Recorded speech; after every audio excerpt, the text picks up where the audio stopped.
Bienvenue à cette nouvelle partie, lire l'arabe facilement. Donc avant de redémarrer, je vais toujours vous rappeler de réviser les parties avant. Donc il faut indispensablement les faire dans l'ordre. Donc dès le début jusqu'à la fin, toujours faire la partie 1, la partie 2, la partie 3 et la partie 4, ainsi de suite.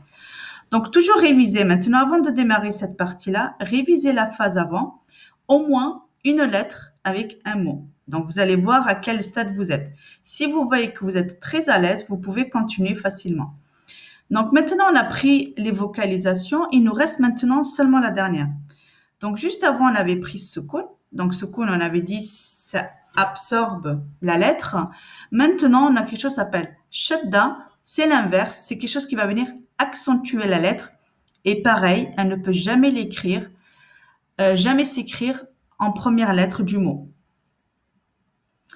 Donc la différence, c'est que sukun, elle est présentée avec un seul rang au-dessus de la lettre. Mais shadda, elle ne s'écrit que avec les vocalisations, parce qu'on ne peut pas prononcer shadda sans faire le AOI.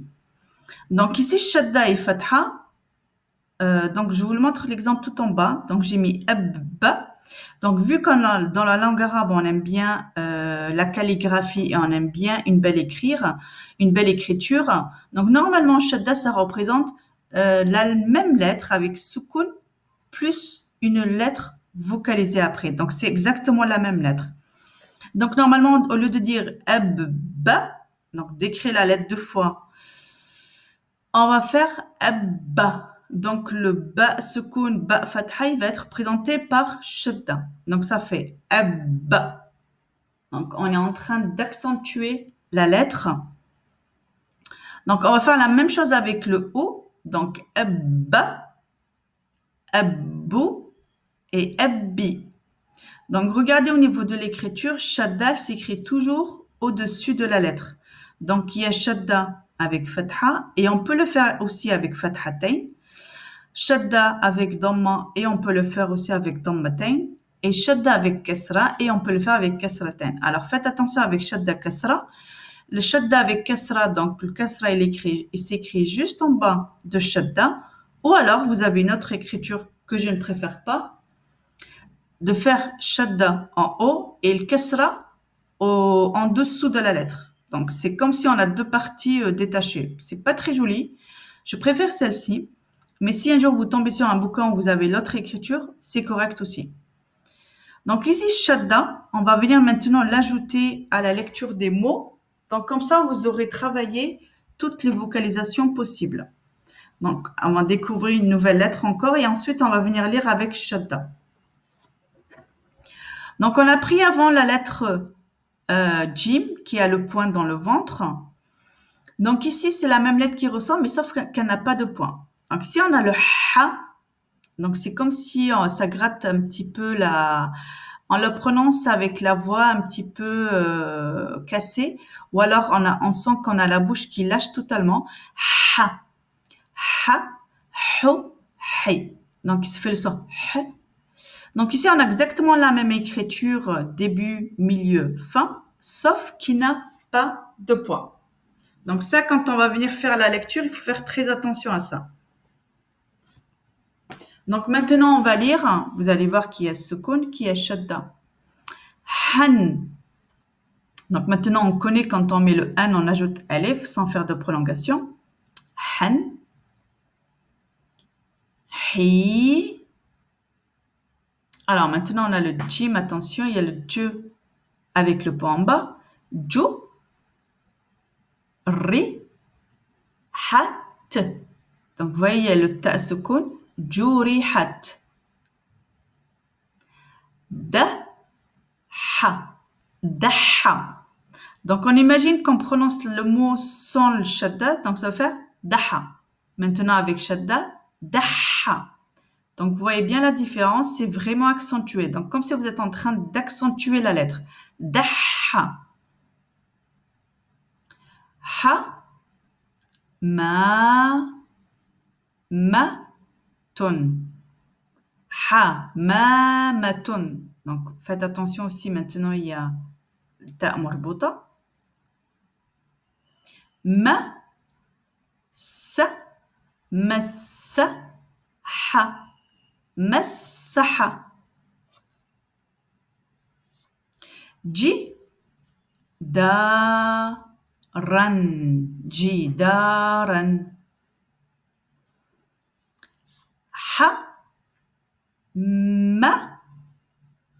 حملت حملت سليما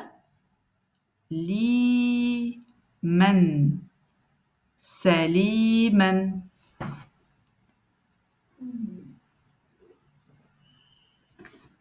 Maintenant, nous avons la lettre qui a le point sur la tête, qui est la lettre Kha, qui fait le son Kh. Donc ici, vous voyez que ça bave un petit peu dans la bouche, ça gratte un petit peu dans la bouche. Kha.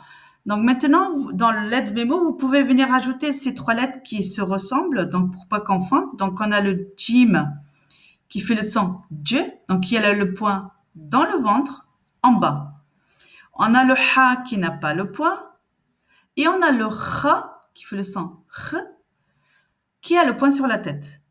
Donc vous pouvez les mettre à côté, comme ça vous permet de les réviser.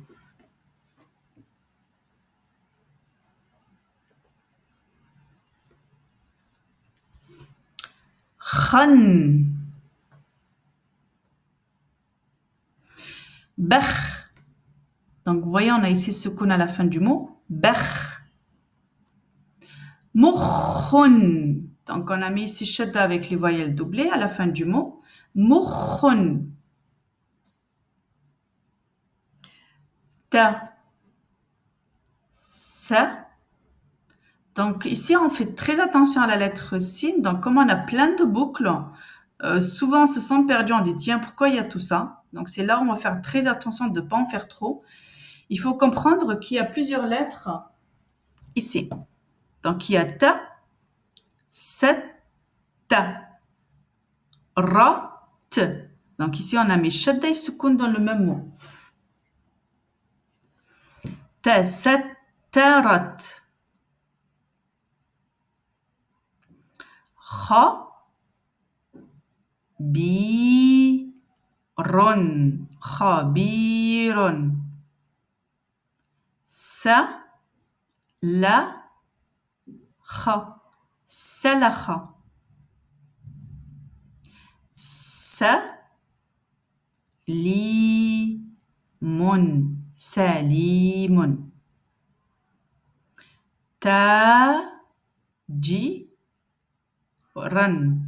Tajiran. Khali. Khali.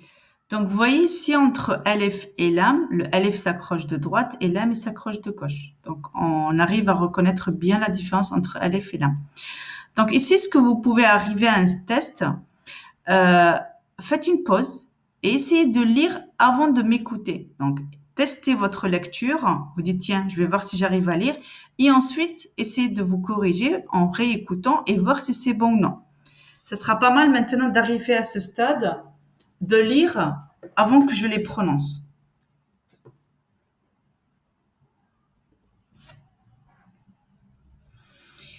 Alors, cette lettre, elle est un petit peu différente pour une raison. Elle a pas mal d'écriture. Donc, Alif, on la considère, parfois on dit que le Hamza c'est Alif, parfois on dit que Alif avec Hamza c'est ça qui fait l'Alif. Donc il y a plusieurs façons de la travailler. Et on peut aussi l'ajouter dans le tableau des lettres qui ne s'accrochent pas de gauche. Donc vous pouvez venir l'ajouter dans le tableau, les lettres qui ne s'accrochent pas de gauche. Donc ici, j'ai pas mis début, milieu, fin. J'ai mis pas mal d'écriture. Alors, c'est un petit peu, vous allez dire, waouh, c'est quoi ça? Mais quand on va l'expliquer, vous allez voir, c'est très simple. Moi, les deux lettres à la fin, je ne vais pas les travailler parce que vous allez me dire comment on va savoir qu'est-ce qu'on doit écrire. C'est des règles grammaticales, tout simplement. Voilà, c'est des règles de grammaire qu'on va venir appliquer en fonction de la de la vocalisation de la lettre qui précède. C'est comme ça qu'on va venir écrire la lettre correctement.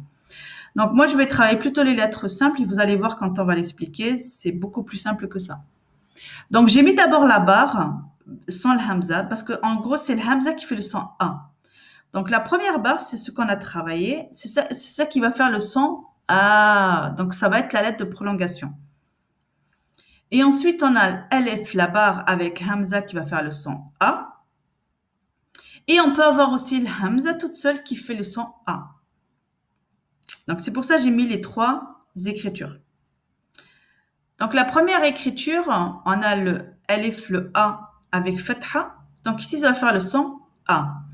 Donc cette écriture, ces trois premières lettres, elles vont s'écrire au début.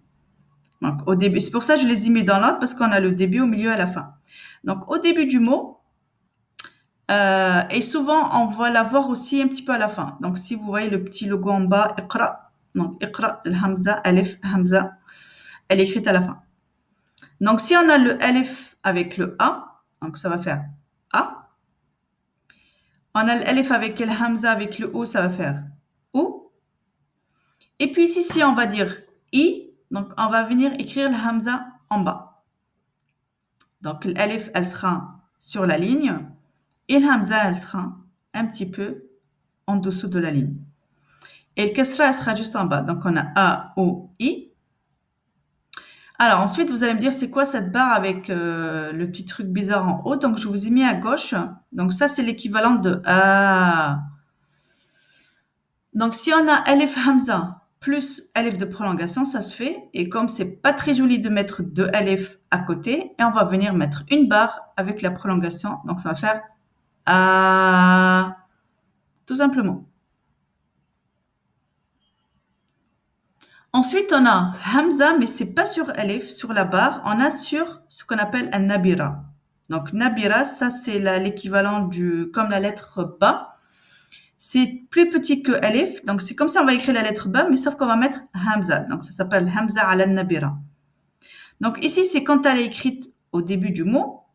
Donc il y a le hamza au début, et puis on a le hamza au milieu.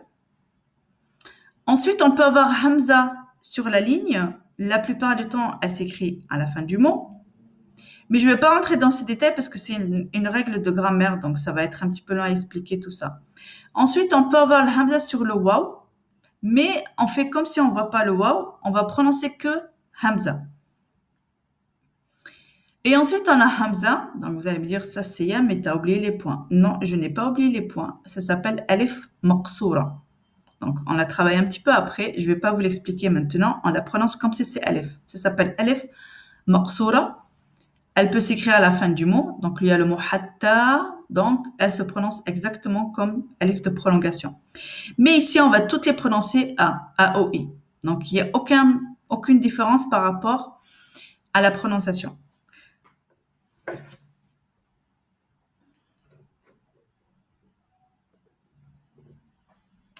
Donc, on va passer à la lecture. Donc, cette partie, c'est à revoir plusieurs fois.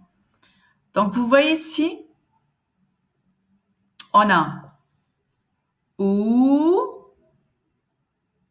Donc, même si j'ai pas vocalisé, il y a le waw de prolongation juste à côté. Donc, ça va faire OU. Ensuite, je vous ai mis tout seul l'esprit. Donc, on a le A pour pas mettre alif hamza avec alif tout seul. A. Alors, je vais seulement revenir à quelque chose ici. Donc, je vais vous dire un petit peu la différence. Si vous voyez, par exemple, ba alif sans hamza et ba alif avec hamza. Donc, vous allez me dire comment on va voir la différence. Tout simplement, le sans hamza, ça va faire ba. Et si on met hamza sur la barre, ça fait ba'a. Tout simplement. Donc, on a dit ou, a, i. Donc, vous voyez ici, on a mis le hamza en bas et puis il y a le ya de prolongation. Donc, on a i, a, ka, la, akala. Donc, ici, vous voyez qu'on a le hamza sur la ligne à la fin. Ma, un, ma, un. Donc ici, on a, comme il y a le ya de prolongation, donc avec kasra, ça fait i, إيتارا. أكرم.